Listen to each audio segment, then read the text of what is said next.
who is a bit incapacitated due to illness, headache or stomachache, they also exempted from fasting?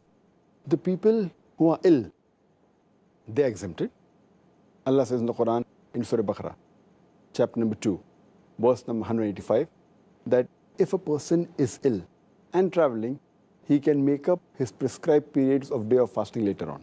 But that does not mean if a person is suffering from a headache or a stomachache or a cough, he should not fast. If a person can fast, if he's sick, it becomes compulsory for him to fast.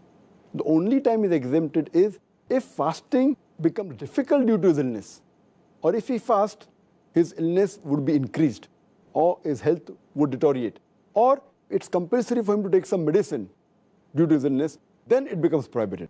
Otherwise, for small issues or for small reasons like cough, like cold, like headache, like stomachache, fasting is compulsory. And the reason Allah subhanahu wa ta'ala has exempted those people who are ill, so that Allah subhanahu wa ta'ala does not want to put a burden. Allah says in the Quran, in Surah Baqarah, chapter number 2, verse number 195, that do not make your own hands the cause of your own destruction. If I'm ill, and if I know that fasting is going to cause a loss for me, will deteriorate my health, it's like killing myself. So Allah said it's prohibited. So if I know fasting will deteriorate my health, then it becomes prohibited. Similarly, Allah says in the Quran, in Surah Nisa, chapter number 4, verse number 29, that kill not yourselves, for Allah subhanahu wa ta'ala is the most merciful.